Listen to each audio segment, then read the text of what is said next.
Hello students, तो आज हम लोग बात करने वाले हैं global harmonisation task force.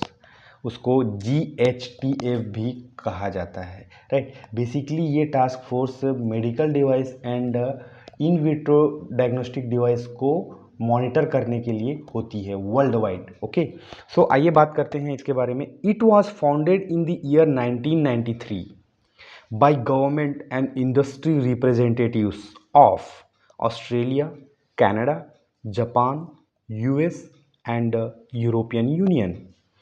It is to encourage global level evolution of regulatory systems for medical devices. यह मतलब ये 1993 में इसका जो मतलब इस्टेब्लिशमेंट हुआ था गवर्नमेंट और इंडस्ट्री रिप्रेजेंटेटिव्स के द्वारा। ऑस्ट्रेलिया, कनाडा, जापान, यूएस और यूरोपियन कंट्रीज़ के रिप्रेजेंटेटिव थे उसमें। और इसका जो मकसद था वह रेगुलेटरी सिस्टम जो है मेडिकल डिवाइस की उसको ग्लोबल लेवल पे मॉनिटर करना था, उसके रूल्स रेगुलेशंस को बना के उसको मतलब उसके क्वालिटी को, उसके सेफ्टी इफ़िकेसी को बरकरार रखने के लिए, ताकि वो मतलब ग्लोबल रेगुलेटरी स्टैंडर्ड्स में मैच कर सके। ऐसा नहीं कि कोई छोटा कंट्री है या डेवलपिंग कंट्री है तो they are making just for their name sake and they are compromising the quality. तो ऐसा नहीं होना चाहिए, इस चीज़ को ध्यान में रखते हुए इसको बनाया गया था। तो आइए इसके मतलब ऑब्जेक्टिव्स के बारे में बात करते हैं। तो ऑब्जेक्टिव्स की जब हम बात करते हैं GHTF का, तो इसमें फर्स्ट ऑब्जेक्टिव आता है medical devices are used world wide with the rapid growth in global market. ठीक है, तो मेडिकल डिवाइस जो मतलब पूरे विश्व में यूज़ हो रहा है वह रैपिड ग्रोथ के मतलब जो रैपिड ग्रोथ हो रहा है ग्लोबल मार्केट में मेडिकल डिवाइसेस का, उससे मैच होना चाहिए।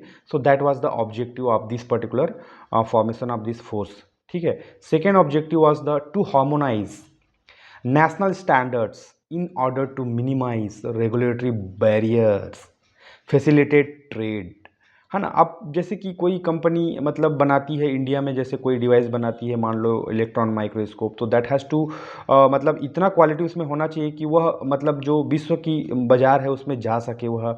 और रेगुलेटरी बैरियर जो है मतलब यहाँ से अप्रूवल वहाँ से अप्रूवल, तो अगर आप क्वालिटी को मैच करोगे तो it may go to the any market and it can be sell over there. ठीक है, तो इसलिए उस चीज़ को हार्मोनाइज करने के लिए, उस चीज़ को मतलब हर कंट्री एक तरह का रूल्स फॉलो करे और अपने जो मेडिकल डिवाइसेस है उसमें किसी भी तरह का कोई कॉम्प्रोमाइज़ ना हो क्वालिटी, सेफ्टी, इफिकेसी को लेकर। Third objective was to reduce the cost of implementation of regulations. ठीक है, अब रेगुलेशंस के इम्प्लीमेंटेशन के में भी जो बहुत सारे कॉस्ट आते हैं कि नहीं मतलब हम ये वाले पार्ट को ये वाले मेटल से नहीं लगा सकते, है ना। तो इससे अगर रेगुलेटरी पास नहीं कर पाएगी वो डिवाइस को इंस्पेक्शन में रिजेक्ट हो जाएगा and it may not go for export और मे बी द मतलब रजिस्ट्रेशन, एक्सपोर्ट रजिस्ट्रेशन में पास नहीं। तो ये जो बहुत सारा जो बैरियर था, कॉस्ट बैरियर, उसको कम किया जा सके ताकि जो भी बेस्ट है उसको कोई भी हॉस्पिटल ओन कर सके और they can use for their diagnostic and therapeutic purpose. Fourth was the provide guidance document. उसका जो सीरीज़ है जैसे कि GHTF का सीरीज़ डॉक्यूमेंट है that describe global regulatory model for medical devices.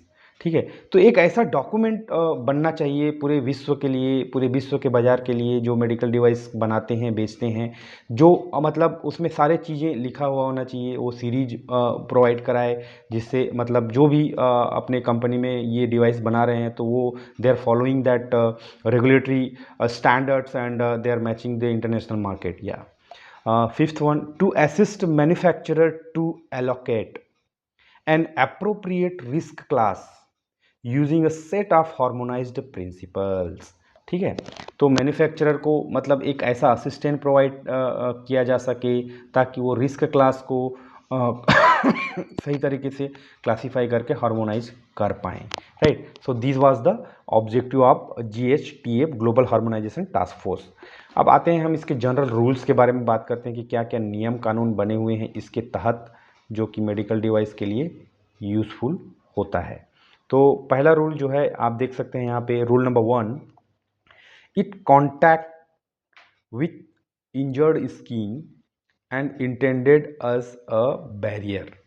ठीक है, तो मतलब रूल नंबर 1 ये बताता है कि जो भी मतलब जो कहीं पे अगर कोई चोट लगी है, स्किन डैमेज हुआ है ना, स्टिचिंग लगा हुआ है, तो उस चीज़ में ये कांटेक्ट जो होता है उसके बारे में इस रूल नंबर 1 में बताया गया है। रूल नंबर 2 में चैनल और स्टोर लिक्विड टिश्यूज गैसेस, ये 3 फॉर्म जो हैं मतलब सॉलिड लिक्विड और गैस का, उसको वो स्टोर कर पाए and intended for infusion, that has to be right, जो कि इन्फ्यूजन के लिए यूज़ होता है।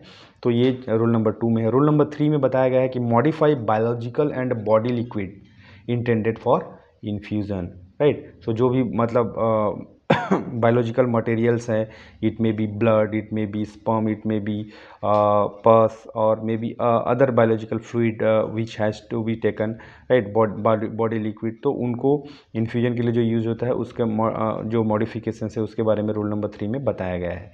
रूल नंबर 4 कहता है device where 1 2 3, rule number 1 2 and 3 apply, उसके बारे में इसमें रूल नंबर 4 में दिया गया है। Rule number 5 suggest that invasive through body orifice, ठीक है, तो ये बताया गया है। Rule number 6 says that surgical invasive transient use, ठीक है, तो जो भी सर्जिकल इन्वेसिव है उसके बारे में जो ट्रांजिएंट यूज़ कैसे करना चाहिए, व्हाट आर द मतलब SOPs has to be followed for doing those, वो दिया गया है। Rule number 7 suggest that surgical invasive short term use, यहाँ पे ट्रांजिएंट यूज़, यहाँ पे शॉर्ट टर्म यूज़, और रूल नंबर 8 में long term use. Whereas rule number 9 suggest active therapeutic devices, ठीक है, जैसे एक्टिव थेराप्यूटिक इंग्रेडिएंट होता है ना, API, एक्टिव फार्मास्यूटिकल इंग्रेडिएंट, वैसी एक्टिव थेराप्यूटिक डिवाइस। तो एक्टिव मतलब जो मैं कहने का मतलब जो डिवाइस है वो बहुत ज़्यादा, जैसे फॉर एग्जांपल अगर बाईपास सर्जरी कर रहे हैं तो कौन सा मेन सॉफ्टवेयर और main needle that has to go through the veins to reach through the heart and place the stent, वो उस टाइप के डिवाइस। अब उसमें ऐसा नहीं कि वही यूज़ हो रहा है, there are multiple series of device is being used, but what is the active, right, in that way. Rule number 10 active diagnostic device, यहाँ पे भी वही है कि अल्टीमेटली कौन जैसे MRI वगैरह होता है तो MRI से पहले बहुत सारे अदर डिवाइसेस बीइंग यूज्ड है, तो मेन कौन सा जो इमेज दे पा रहा है अंदर का, बॉडी के अंदर का, उस टाइप का, ठीक है। Rule number 11 when we talk about, तो it is active device to administered और रिमूव मेडिसिनल प्रोडक्ट्स, ठीक है, तो मेडिसिनल प्रोडक्ट जो भी है मतलब drug and other thing, so उनको बॉडी में इंजेक्ट करने के लिए या वहाँ से निकालने के लिए जो यूज़ होती है उसको बोलते हैं active device for removal and administration. Rule number 12 suggests that active device where rule number 9, 10 and rule number 11 apply, that has been described and compiled here.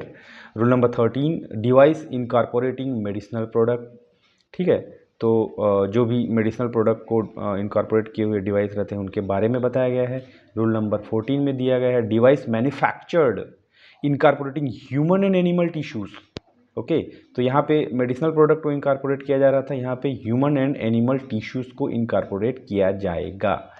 Rule number 15 suggest that device intended specifically for sterilization of medical device. अब sterilization तो आप लोगों ने पढ़ा होगा कि dry heat sterilization, wet heat sterilization, ultra filtration and fumigation वगैरह वगैरह, लेकिन इक्विपमेंट के लिए जो डिवाइस है मेडिकल डिवाइस उनका भी स्टेरिलाइजेशन किया जाना चाहिए ना, क्योंकि देयर में बी आल्सो माइक्रो ऑर्गेनिजम्स है, they may be also contaminated because day night we are using the biological sample tissues blood and all those, so how to sterilize, ऐसा नहीं कि उसको ले जाके मतलब है ना धो देंगे, ऐसा नहीं, तो that has to be critically, तो ये सब इसमें दिया हुआ है। Rule number 16 device used for contraception, right, so जो कॉन्ट्रासेप्टिव डिवाइसेस हैं मे बी फॉर दी, है ना, to cut the fallopian tube और to cut the wash basin, so there are so many device which is being used for contraception purpose, right, in even in surgical or even in the maybe other form like copper T and all those, so that will be given in the rule number 16, ठीक है। तो यह है आपका, because that previous class which where we have discussed about the medical device and IVD, that has to be linked with this class, right, because sometime it may call it may give us a long term question LAQ, right, so in that you have to both the class you have to compile about the notes, you have to compile and write in a such a way so that because क्योंकि ऐसा कहीं पे भी बहुत rare chance है कि medical device and IVD को ही पूछा जाए, तो it will be definitely it will be linked with the global harmonisation task force, like how it is going to regulate. First of all, what are the medical device and the in vitro diagnostic device and the medical device, how the GSTF is regulating that, right? So these notes will be available in Telegram channel. Link I will give you in the description box. By clicking the link, you can reach to the Telegram channel and you can download the PDF form, and from this form also you can read, or you can have your own notes. It is left to you, right? Thank you. Bye bye.